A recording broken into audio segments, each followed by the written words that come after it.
Bonjour à tous et bienvenue sur ma chaîne Training the Trend.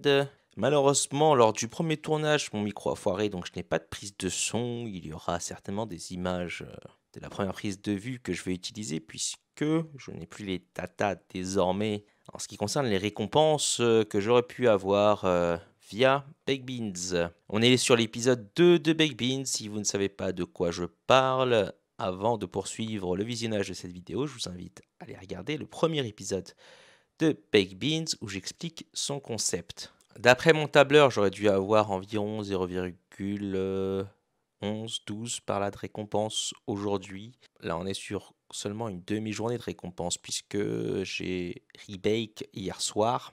Et sur le clip de la vidéo précédente, vous allez voir que j'ai 0,4 BNB de récompense. Ceci, c'est grâce à vous qui ont utilisé mon lien de parrainage, ce qui a boosté les récompenses de manière importante. Quelques clarifications au niveau du contrat et de la plateforme. Alors, j'ai parlé tout d'abord dans la première vidéo que les beans représentaient des mineurs. En réalité, il n'en est rien. Il n'y a pas de mineurs qui sont loués. Les récompenses viennent directement du contrat, à savoir que on est là sur un Ponzinomics avancé. Je mets avancé, je précise avancé dans le sens où le contrat, d'après mes recherches, et je pourrais me tromper, je ne suis pas codeur, est immuable, il est rigide et non modifiable, c'est-à-dire qu'on ne peut pas venir vider le contrat comme ça. Le seul moyen de prendre des BNB du contrat, c'est via ce bouton-là qui est Hit Beans, c'est-à-dire de récupérer ses récompenses. Les paramètres qui régissent le contrat, à savoir le ROI de 8% qui baisse à mesure que l'on vient manger ses récompenses, mais aussi si le TVL chute, les dev fees de 3%, la vitesse à laquelle votre ROI baisse en fonction de votre propension à retirer vos récompenses du contrat. Tout ça, c'est immuable, ça n'est pas changeable d'après mes recherches encore une fois. Je vous invite à faire les vôtres de votre côté. Là où ce protocole innove, c'est qu'il ne permet pas même aux whales de retirer tout ce qu'ils ont mis sur la plateforme en un coup. Ils peuvent retirer que 8% maximum à chaque fois. Et s'ils continuent et s'ils viennent à retirer tous les jours, ce ROI tombe à 0,5%. Donc ils ne pourront pas retirer tout ce qu'ils ont mis dans le contrat et réinjecter par la suite. Le moyen optimal de conserver les 8% et de retirer le plus souvent, c'est le 6-1, savoir pendant 6 jours rebake et le 7e jour, vous prenez vos récompenses. En ce qui concerne la feuille de calcul, je l'ai améliorée. Alors j'ai corrigé ici, il y avait des frais de 3% lors du retrait que je n'avais pas mis. Désormais, ils y figurent. Ça change un petit peu les choses, toutefois pas tant que ça en termes de plan global, à savoir que sans parrainage, on viendrait retirer son investissement initial au bout de 28 jours. Certains de mes abonnés m'ont prévenu que lorsqu'ils ont mis leurs sous en même temps que moi, à savoir la semaine passée, ils avaient des récompenses un peu supérieures par rapport à ce qui est indiqué sur le tableau. Je pense que là, les 8% sont fluctuants et sont approximatifs, et ça peut être 8,1, 8,2, etc. Et ça distribue peut-être sans doute un peu plus parce que la montée en flèche du nombre de BNB dans le contrat a sans doute joué sur le nombre de beans attribués et donc les récompenses perçues. Par ailleurs, sur ce tableau-là, je vous explique comment il marche. Alors quand je mets max risque, c'est dans le cas où vous ne retirez jamais, c'est surtout à titre indicatif, hein. On va bien sûr, en tout cas dans mon cas, retirer assez souvent, je vais suivre la stratégie du 6-1 de mon côté. Mais on peut ainsi s'imaginer, par exemple, si on ne venait jamais retirer, combien, si on venait à le faire, on en aurait. Par exemple, si au bout de 90 jours, je n'avais jamais retiré, j'avais réinvesti constamment mes BNB, j'aurais 73 BNB le 90e jour, si la plateforme, bien sûr, survit jusque-là.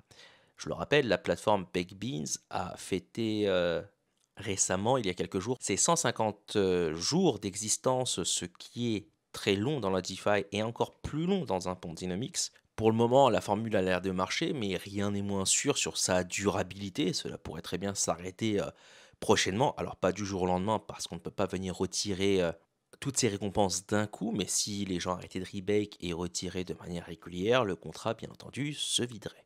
Sur le tableur là, j'ai juste mis à côté stratégie risquée 29.1, c'est-à-dire 29 jours de rebake, un jour où on viendrait retirer ses récompenses, et je vous ai mis côte à côte le versus pour que vous fassiez votre propre comparaison. Alors là, dans ce cas-là, c'est le 29.1 et le 6.1, mais on peut imaginer le 14.1, 13.1, 12.1, 10.1 et toutes les variantes que vous voulez. Pour ce faire, je vous conseille, si vous voulez modifier les valeurs de ce tableau-là, par exemple, si vous n'avez pas commencé avec 0,97 BNB, mais disons 2 BNB, hop, vous voyez que les valeurs changent.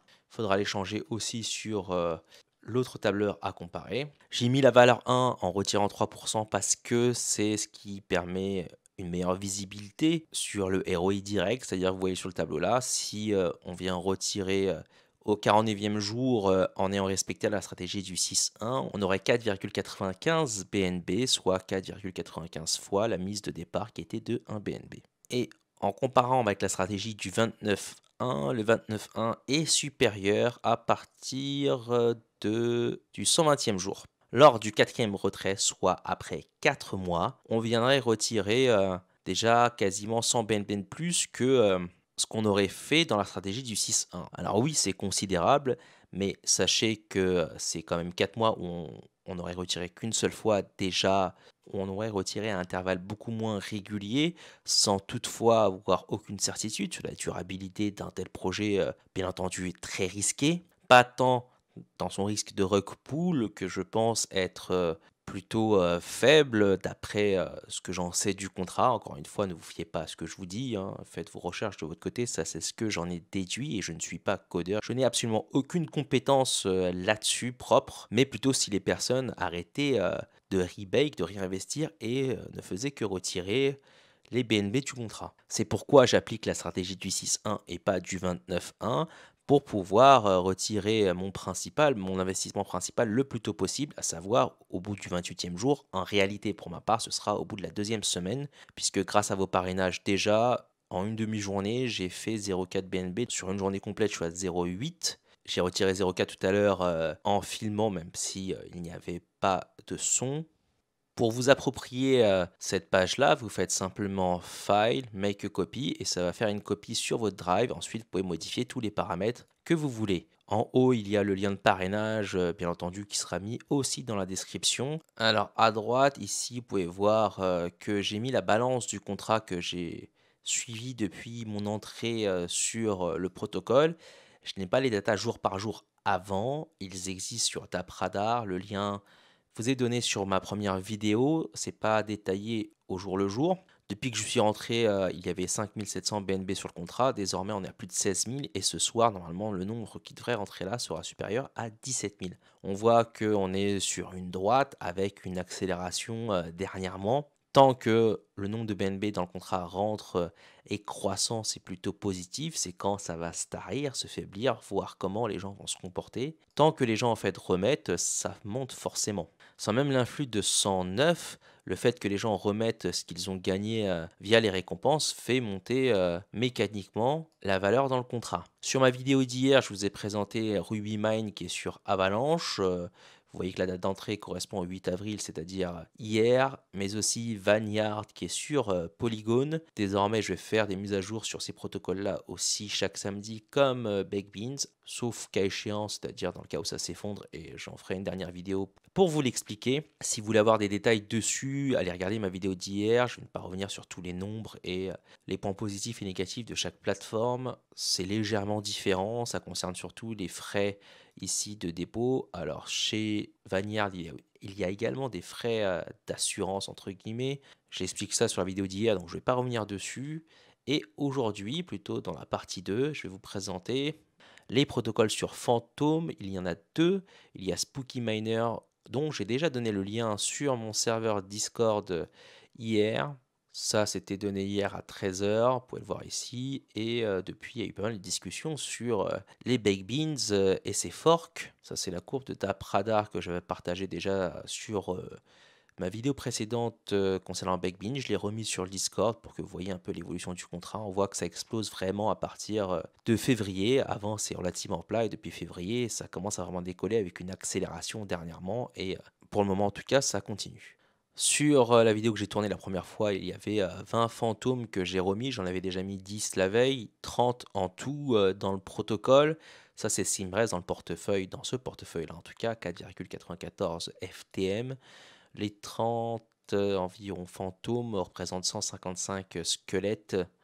Ici, ce ne sont pas des beans, mais des squelettes. C'est juste votre poids relatif dans la... Ce ne sont pas des mineurs malgré le nom que tous se donnent à cause de Baked Beans, qui ont fait croire pendant longtemps et encore récemment qu'il y avait des mineurs, mais il n'y en a pas. En tout cas, pas d'après mes recherches, puisque les récompenses viennent directement du contrat, de ce qu'on met dedans. Si ces derniers ne sont pas utilisés pour aller chercher des mineurs, c'est qu'il n'y en a pas tout simplement. Dans ce cas présent, la différence, ça concerne aussi les défis. Là, il y en a 6, donc 6%, c'est supérieur à Baked Beans. C'est-à-dire que je ne suis pas intéressé par ces forks si je n'avais pas de fantôme de base. Baked Beans reste plus intéressant, même si ça fait déjà un moment qu'il est lancé, donc on peut toujours avoir peur d'un risque que cela s'arrête, alors que ces protocoles-là qui sont relativement nouveaux, Spooky Miner, c'est moins de 36 heures de temps d'existence, alors que sur Baked Beans, on a dépassé les 150 jours, ce qui est très long en DeFi. C'est un projet vieux même dans ce domaine-là qui est naissant, mais à choisir, je choisirais plutôt Baked Beans si j'avais des sous à placer. Là, je les mets dans FTM simplement parce que j'en avais et ça me permet aussi de diversifier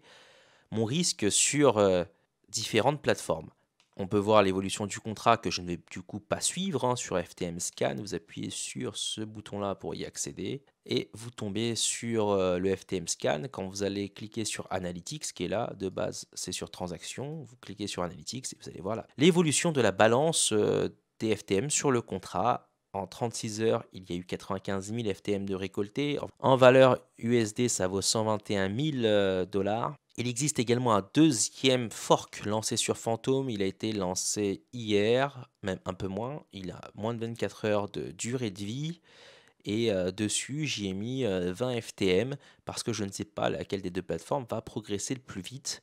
Celle-ci a déjà pratiquement rattrapé Spooky Miner alors qu'elle a été lancée après, à savoir moins de 24 heures et l'autre 36 heures environ. Elle offre les mêmes conditions, à savoir 6% de frais pour la team. Vous avez ici sur le bouton analytique, vous pouvez voir qu'il n'y a qu'une seule data, c'est normal, c'est celle qui date d'hier. Il n'y a pas encore 24 heures de passer par la plateforme, c'est relativement neuf. D'après mes recherches, il n'y a pas de code frauduleux permettant aux propriétaires de vider le contrat, ce qui est le cas par exemple d'un des forks que j'ai vu, que j'ai passé notamment en revue sur la vidéo d'hier. Je vous invite à aller voir cela si ça n'est pas déjà fait. Et sur le calculateur, ces deux protocoles ont désormais droit à leur page. D'abord Spooky Miner, ici j'ai rajusté bien sûr les calculs avec 6% de frais pour le dépôt et pour le retrait en me basant sur 1. Alors là j'ai mis par exemple 30, j'aurais pu mettre 30 par exemple, mais je laisse 0,94, à savoir un FTM simplement pour avoir une meilleure lecture sur le ROI au cours du temps.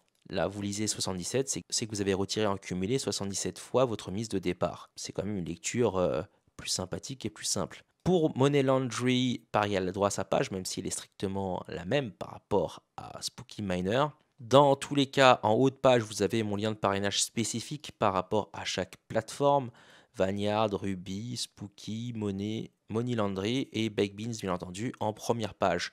Ce document-là vous est partagé. Le lien figure dans la description de ma vidéo. Vous pouvez faire vos propres calculs à partir de ce document-là si vous le désirez. Autrement, me voilà donc investi en une semaine sur 5 différentes plateformes de ce type-là. Si le mois de mars a été le mois des forks Titano et c'est en train de fatiguer un petit peu, on le voit notamment sur les différents lancements, on a même du mal à faire x2 désormais. En tout cas, le mois d'avril pourrait être celui des forks Baked Beans.